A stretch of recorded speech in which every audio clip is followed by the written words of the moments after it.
In this episode of Fizzics TWIST, how a supernova changed the course of life on Earth, including the extinction of a very big, very scary marine animal. Why do zebras have stripes? It's not camouflage, it's not for mating, and it's not for cooling. So what could it be? And an amazing prehistoric discovery right here in Australia.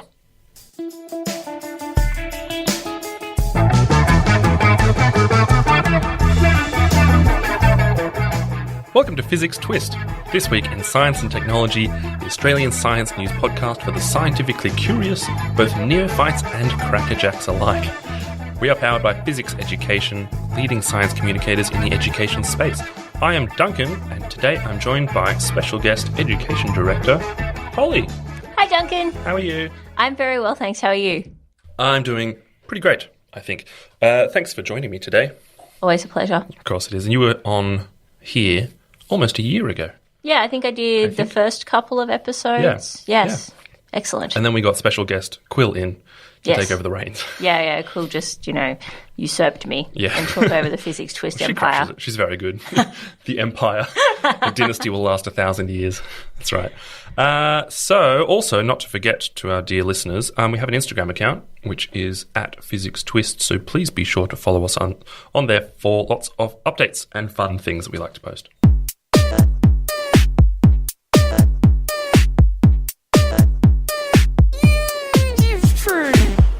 All right, so this really cool study came out this week that linked stuff that happens in the sky to stuff that happened on the ground, which is, you might think it's a bit of a stretch, but there is some evidence that sort of suggests that a supernova, which is, a big star exploding in a galaxy many, many miles away, in this case, one that was about 150 million... No million, just 150 light years. Yes, yeah. 150 light years away, 2.6 million years ago. There's the million. Yes, there's the million. That this supernova gave off a certain element which is radioactive, which is iron-60, which is a radioactive form of iron and is only produced in supernovas, right? So there's all this iron-60 on Earth. And they've sort of dated it back to when it probably would have fallen, and they've dated it to 2.6 million years ago. Gotcha. Right, so that's pretty cool. So we know that approximately 2.6 million years ago, plus or minus 150 years-ish, that we know that there was a supernova. Yeah, we know there was this supernova because of the iron-60. Yeah. Now, another event happened 2.6 million years ago-ish. Again, we're sort of, working this out based on what we call carbon dating of stuff. About 2.6 million years ago, about the same time as that supernova, the fossil records suggest that there was a mass extinction of species. Yep. Right? So that means that a whole bunch of animals died out. All at the same time. At the same time. Yes. As the supernova. Now, I'm not saying like the exact second that the supernova happened, but within, maybe 100 years of that supernova, we had a huge mass extinction. Yes. Right? So there's this mass extinction, and one of the animals that disappeared about 2.6 million years ago is the megalodon. We love the megalodon at Fizzics. We use it in a lot of our programs, specifically the Digging Dinosaurs one. Yes. And how big are they? They heard about 18 metres long. Yeah, that's a lot of metres. Yeah, I mean, it's sort of 2 or 3 times bigger than a great white shark. I mean, not quite a blue whale. Yeah. But they are, if you've seen the movie Jaws, the big shark on Jaws is not equivalent to a great white shark. It's more like a little megalodon. Great white shark. It's just a little bit hard to talk. So it's that animal went extinct about 2.6 million years ago. And so scientists are kind of saying, well, there was this event with all this radioactive iron-60 falling on the Earth 2.6 million years ago. All of these animals went extinct 2.6 million years ago. So how could this supernova cause the extinction?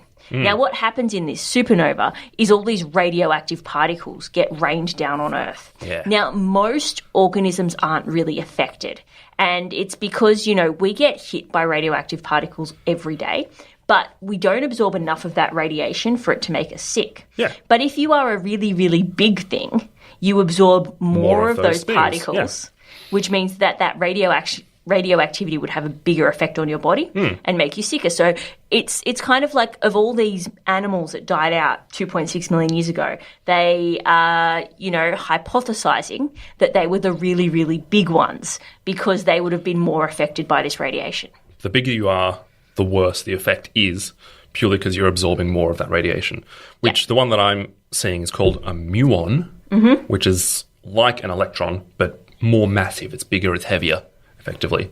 Yeah. And they're more penetrating of your body, basically. And so, like you said, they're hitting us all the time, not enough to affect us. And I think the other thing that would make a difference is when you look at the sort of cross-section of a human from the top down, it's like maybe half a metre squared of the area that could actually be hit.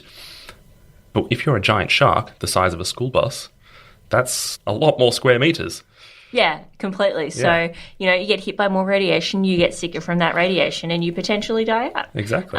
So they ended up getting a lot of mutations, basically cancers, and possibly that's how they went extinct, which is wild. And it is an emphasis on the possibly. Yeah. It's that whole idea that, correlation isn't necessarily causation, but it seems too big of a coincidence to just have been, there's a supernova and, all these animals died out. Yeah, precisely. I think the authors of the study, when I read it, they were very careful not to say that this was, a direct link. Yeah. But, like you said, I think the actual extinction was within possibly a couple of thousand years maybe at the most, because that level of radiation would have been constantly just hitting all the time.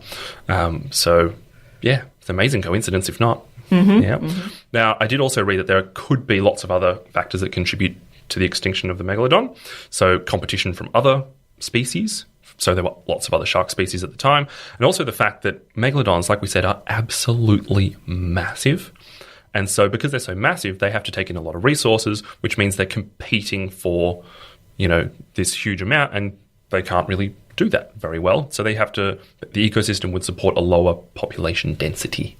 Yeah, pretty much. I mean, in any mass extinction, it's the bigger things that die out first because bigger things need more food. What other mass extinctions can you think of? Maybe big things died out. I have no idea, Can't Duncan. think of any 65 million years ago, maybe. No, exactly. I mean, when the dinosaurs died out, we saw that the bigger dinosaurs became extinct earlier than the smaller dinosaurs. And it makes 100% sense. If there's something that's stopping them from, stopping plants from going, they can't eat food. So the smaller dinosaurs thrive because obviously they can get enough food to survive. Yeah, exactly. It all makes sense. Yep. So I like this theory because like you said at the beginning, it brings together something from the sky, which is fantastic, like a supernova, and also something super cool like giant sharks. Yeah, and I didn't really even know this field existed. It's astrobiology. Yeah, fantastic. Yep. It's like, what's the word? Abiogenesis, thinking about how life would have begun from effectively nothing. That sort of stuff is quite related to that field, which I find absolutely fascinating. Like they always talk about the primordial soup. How do these amino acids join together to form living things, which is just fascinating. Super interesting. So, yeah, I want to do more astrobiology. Should we have more astrobiology stories on Fizzics Twist? I think so. I think we should. Yeah. Okay, I'll do my best. Excellent. For the listeners. I will agree. Now, this segment I call Viralgram. And Viralgram is all about stories that seem to be making their way around the net because people think they're a little bit funny. This one also comes from a friend of the podcast, Ed Yong, who we love. We love Ed Yong. He writes for The Atlantic. He's a staff writer there. And it's all about why do zebras have stripes? And lots of people have been asking this for a very, very long time. Now, when I was thinking about this, and he also covers this in the article, I was thinking, one of the reasons could be camouflage, right? Way to blend into your environment. One possible theory behind the camouflage was the stripes might look like fields of dead logs or something like that. So that's a possible theory, possibly as a way to stand out for mating purposes as well. I think, we see that a lot in the animal kingdom, where, all the different time. animals have different stripes. But I think that where that falls down is that women zebras and men zebras don't really have They different stripe pretty patterns. much look the same. Yeah. Yep. Apparently, every every pattern on zebras is completely unique, kind of like your fingerprints. But I mean, for all intents and purposes, there's no difference between males and females there. The mating idea can't really be true either. Another hypothesis, which is quite interesting, says that the black stripes on zebras heat up faster than the white ones, which means it sort of sets up a circulating air current that cools the zebras. But they tested this and showed that they use these water drums and they cloak them in zebra pelts, right? Which is a pretty genius idea, actually. They looked at that and found out that the ones coated in zebra pelts heated up just as much as those covered in normal horse skins. It would have been really cool if it was true. It would be fantastic, It would wasn't be it? great. Like there's be cool to see this circulating air pattern just going around a zebra. It's like, that's amazing. Yep. So there's this guy called Tim Caro. I'm going to go with Caro, who's a biologist at the University of California, Davis, who's written some books on this and really come to no conclusions just yet. But did a study at a place called Hill Livery, which is a stable in England that keeps zebras along with horses. And they did a really funny study where they cloaked horses in zebra-striped coats. Right? I wish I'd been there to see the horses' faces. So I'll put a link to the article in the show notes because there is actually a photo of it, which is really funny. The reason they did this is because they wanted to investigate, just take the zebra out of the equation for a second and leave it just with the stripes, right? That's why they put it on a horse. Now, they basically figured out that one plausible explanation for the stripes is to deter blood-sucking flies. Ooh. Right? Yeah. Well, I don't like blood-sucking flies either. No. So I think good on you, zebras, if that's what you're doing. Genius move. So this is really important to zebras because they can get a lot of fatal diseases through blood-sucking flies, like something called, this is a tough one, trypanosmiasis. Is there another way to describe that? Not off the top of my head. I think we'll get future Duncan on the case and he'll insert the meaning of that. Something called African horse sickness and equine influenza that are spread by horseflies and tsetse flies. Whoa! Trypanosomiasis is a disease caused by a parasite that can cause fever, weakness, and lethargy. Humans can get it too, and it can be fatal. So also they're vulnerable to insect attacks, and they have really short hair, right? Compared to other animals like antelopes, for example. So really susceptible to flies. The other thing is that zebras tend to live in areas with lots of horseflies in them. So what they did is they videotaped these flies flying around these horses that have been cloaked in zebra coats, and noticed that when they did this, they became more resistant to flies. They thought, why? Why would that possibly be? Turns out it's because the flies aren't very good at landing on zebra stripes. Oh, is it like some sort of depth perception, like unable to see where you're going type thing? That's one of the ideas. So they called that, I think it was optic flow. So it's just like their sense of objects moving across their visual field.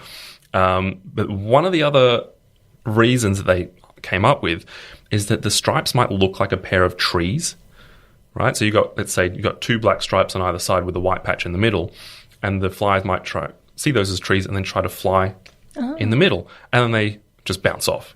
That's pretty cool. So, which is pretty funny, yeah. So, if these stripes seem to confuse the flies, do you reckon I could wear some zebra stripe pants to repel mosquitoes? 100%, yeah. So Ed Yong, genius, right? He actually asked the author of this paper about that, and he said at first, he was like, I'm a bit reticent to recommend that. At least I was, but now having done the study, yes. Put on a nice stripy shirt, and you're less likely to get bitten by flies. So we're going to see a surge in zebra print outdoor clothing. I think that's a market we should get into. Yeah. There's a lot of money to be made there. Put a Fizzics logo on it. Yep. Absolutely, yeah. Yep. Luckily, I've just stocked up on stripy shirts, so maybe I can start selling those. Is it any stripe or is it zebra stripe? Oh, I didn't think about whether it would actually have to be zebra striped. Probably. Like that irregularity of Yeah, stripe and might it sort make of blends a difference. together and that sort of thing. Yeah. Because the ones I've just got is straight lines. That's not going to cut it, is it? No. No. Okay. You're not going to make any money off that. Well, folks, if you head to the Fizzics store, we might have some zebra striped T-shirts on sale just in time for summer. Yes, well, next summer, right? Next summer, yeah. Yep. Kind of missed the boat on that one. So there you go. It's a nice pro tip. Looking forward to seeing you walk into work with zebra striped outfit head to toe. If it gets rid of mosquitoes, I will more than happily wear the stripiest pants I can Yeah, find. absolutely. But the only problem is when you have that, when you have a consistent colour, say on the areas that aren't covered by zebra stripes, then you are not protected against flies. So did they see the horses' heads get an increase in attack? Not an increase per se, but it stayed the same. Okay. Yeah, whereas they didn't try to land on the actual zebra stripes. Or Yep. when they tried, they either bounced off or overshot the mark. Yep. So really what you should be doing is, completely head to toe all the way down to your hands, like one of maybe those some morph zebra suit stripe things. gloves, morph suit thing, and then you're completely immune. I'm set. Yeah. Excellent. Fashion on the runway at Milan. Fashion and function, bring them together. Yes. UnTwist. Awesome. Now, This one's from you as well. Super exciting. Yes. This story makes me very, very exciting because it involves actual friends of the podcast as well as a physics person actually being there. So it's Now, are you sure this isn't under embargo? Are we allowed to talk about that? I 100%? believe so. Okay. I mean, the story's out. I'll check. It's one of those things. Okay, so let's do another intro just in case. No. All right. So this story comes from an actual friend of the podcast, as well as one of our fellow workers here at Fizzics. And it is that up in Winton in Queensland, which is sort of, if you look at a map of Queensland and you draw a dot dead centre, Oh, is that where it is? That's where Winton I is. thought it was more north than that. No. So it's like dead centre. I mean, dead centre Queensland is a lot more north than you might expect it think, to be. So it's like 200 kilometres from Longreach. So it is a very isolated rural community, but there is this crazy amount of dinosaur fossils in Winton. And, in the last decade or so, they've dug up a whole lot of dinosaur fossils. One of the first ones was found by David Elliott, who is a good friend of Fizzics. He is a friend of the podcast. He is. He is a friend of the podcast. And, recently it's sort of come to the news that they found a sauropod trackway. And what I mean by sauropod trackway is it's a whole lot of footprints from big four-legged dinosaurs preserved in rock and stone. Yeah. Now, there is another one of these about 100 kilometres from Winton, which is quite famous, the Dinosaur Causeway. Yep. And they did Heard of some that one. really groundbreaking studies on predator and prey and how they move about there. But this one has more footprints, is bigger, and is better preserved than that. How big is it? There's about 55 metres of footprints, which is about 2 basketball courts. Yeah. Or about half a football field for those of you playing at home. All of that too. So, there's a lot of them, and there's about 20 tracks made by the sauropods, as well as a whole lot of ones made by, your smaller two-legged dinosaurs. Yep. And they are really, really well preserved. In one case, you can see the giant thumb claw from That's these awesome. sauropods. That's which, I mean, fantastic. if you think about it, imagine you stepped in the mud today and you could see all 5 of your toes in the mud. Yep. Imagine someone coming back in 100 million years and finding your toes in the mud. That is particularly crazy to think about, actually. It is And who's to say that's not to insane. happen? And I mean, look at this magnificent specimen of a human. It could totally happen, but it's very unlikely. Yeah. And, there's some really cool stuff happening in, the fossil record in that area of Australia at the moment. There's like weathering cycles of the earth, and so you've sort of removed all these top layers, and there's this layer of fossils that's come to the surface that, Australian age of dinosaurs are working to dig up so that they don't get eroded and destroyed. And Australian Age of Dinosaurs is a museum, isn't it? Yeah, so it is a museum that's been built to showcase all these dinosaurs that we're finding in Queensland. Was it built specifically after what was the other one that you mentioned? Matilda. And, Was it that one? And banjo, yeah. Okay, awesome. So the story behind Australian Age of Dinosaurs, and I mean, it's one of those yarns. There's a lot of details in Go there on, that's give us not a going to yarn. be in there. But, David Elliott, farmer, trips over a bone in his paddock, realizes it's not a rock but a dinosaur bone, ends up discovering a couple of new dinosaurs. That's amazing. And some of the first dinosaurs are named Banjo and Matilda. Yep. And there's like a really cool reason for that because Winton is Banjo Patterson's hometown. Ah. And so you've got Matilda is in Waltzing Matilda. And then you've got Banjo. So Matilda is a big sauropod dinosaur. Yep. Dimetenosaurus is her full name. And then you have Banjo, which is an Australovenator, which is like an Australian version of the Velociraptor. So they're both two dinosaurs that are unique to Australia. Oh, very cool. Prior to that, we only had one Australian dinosaur, which was the Muttaburrasaurus, Yes, also I found remember in that. Queensland. Yep. But, Not a good-looking dinosaur, that one, if I remember correctly. All dinosaurs are good-looking, Duncan. Not to me. Strange face. But, anyway. the cool thing about Australian Age of Dinosaurs is the amount of fossil record they've been able to pull out of the ground in the last few years. There's several confirmed new dinosaurs. Just from this one or from what they've over been the doing? last few years, they digging for dinosaurs is really quite expensive. Oh, I bet. So they 'Cause the dig for results about aren't guaranteed, they right? dig for about 4 weeks of the year. Yeah. And so this discovery was actually found several years ago. And what they do is they cover it with plaster and they leave it until they have the money and the time to come back. Oh, now man. these footprints, there's about 500 tons of stuff that they have to excavate. Yep. Now, Jenny, who is our resident dinosaur expert, Residor. was actually there when they discovered these footprints. That's amazing. And she's been telling us that, there's some really cool stuff happening in Winton that she can't she tell us couldn't about tell for anyone. years. Yep. And then this came on the news and she's like, oh my gosh, I can tell everybody Yeah. now. And she was super excited. What involvement did she have, do you know? So the cool thing about Australian Age of Dinosaurs is one of the ways they fund their research is that people like you and I who are super excited about dinosaurs can actually pay to be involved in the dig. What are we doing here? I don't know. The digs happen in like June though, so we're not quite in Oh, time. okay, we got to save we're up then. talking about the middle of Queensland. It's really hot at this time of year. Yeah. So they spend a couple of weeks of the year digging and pulling stuff out of the ground and searching. Yep. And people can pay to be involved in that. So that's what she was doing? And yeah, so she goes up and helps on digs every year because she is a huge paleontology fan. Yeah, she's known as the dinosaur lady. Yeah, exactly. In physics, yeah. 100%. That's so cool. What else have we got on this one? Well, I mean, so far they've removed about a quarter of the footprints. Is the But location secret? So it's just near Winton, but we don't know where? yeah, and most of the locations that these dinosaur fossils have been found are secret think because that's a good idea. you don't want people going in and looting them. Absolutely.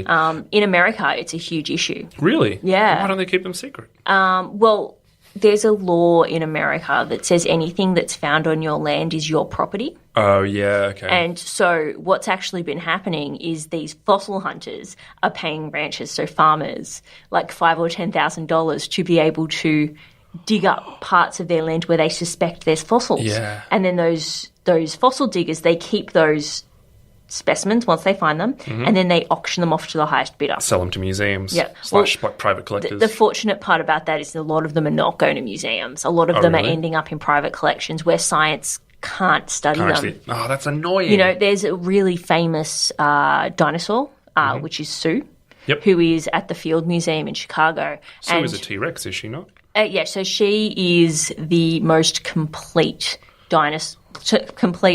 Tyrannosaurus Rex fossil ever found. Yeah.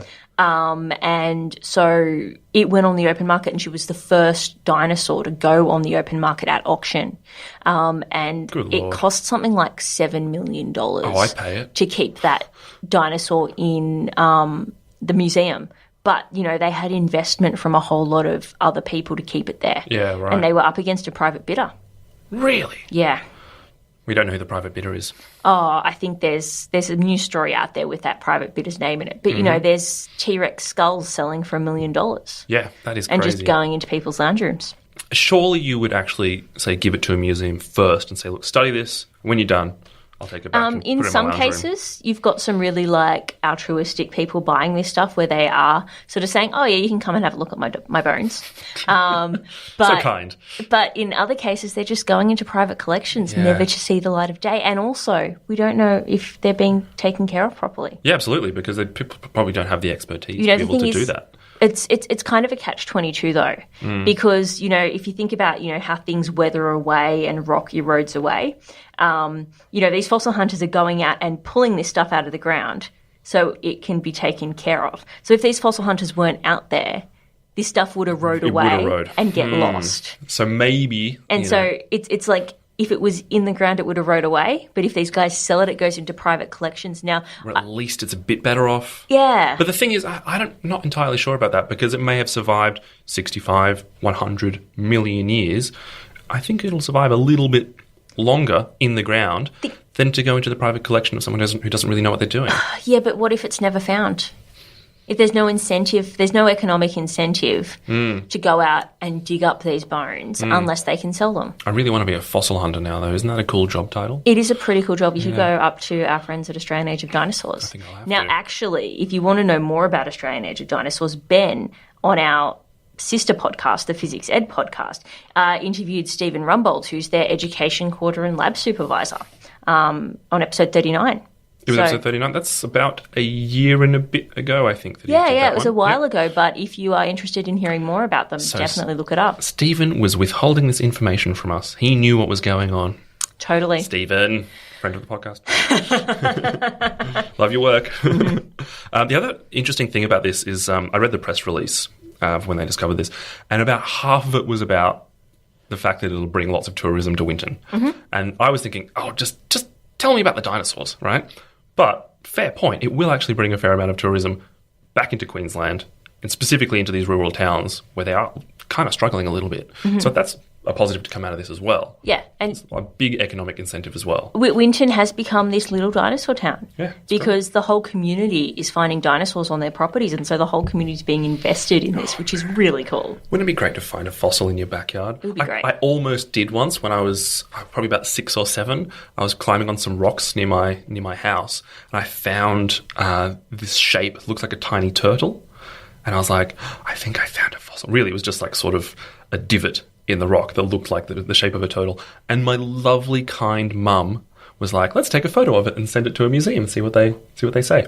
So we took a photo of it, and they actually sent a letter back, and they were like, sorry, it's not a fossil. But I just think it's so sweet that they took the time to do that.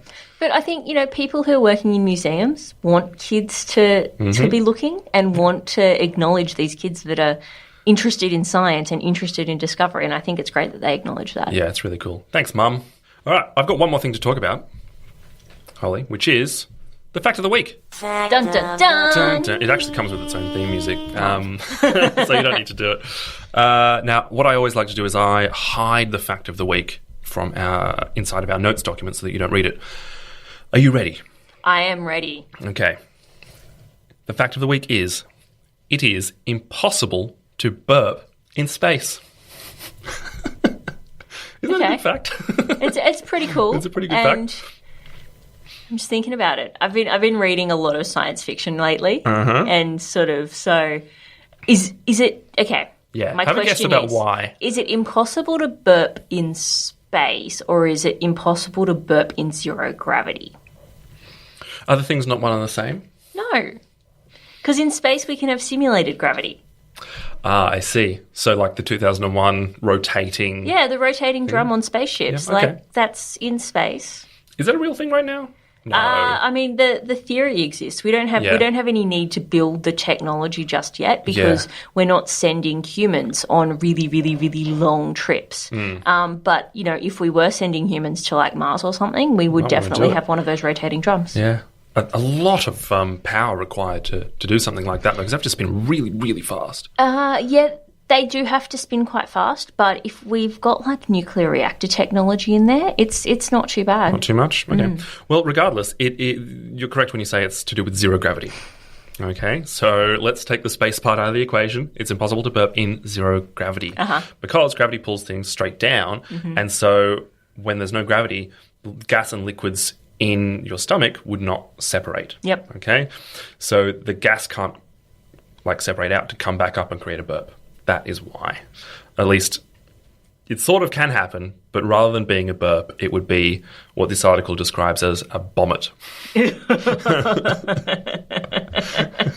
So, you're not going to drink Coca-Cola in space. Wouldn't recommend it. No. Because as soon as you do, it's not just the fizz that comes back up, it's everything else that you've had. But think about this. There's also some really interesting implications there for long-distance space travel. Okay. So, if you cut yourself on Earth, one of the reasons that cut is able to heal is that gravity helps those wounds drain. Yep. But if you're in zero gravity, for the same reason that burp won't come out, all the gunk can't leave your wound. And, a small cut could put your life at risk. How do they deal with that, do you know? Well, we don't really send anyone away for that long. Surely accidents would happen. Or you mean on the International Space Station or something? Yeah. What would they do? Just patch it up and hope for the best? I think, there's Put some Dettol on probably it. some protocol and pressure and a draining protocol. Yeah. I think that's something that future Duncan should look up. All right. Thanks for that. Yeah.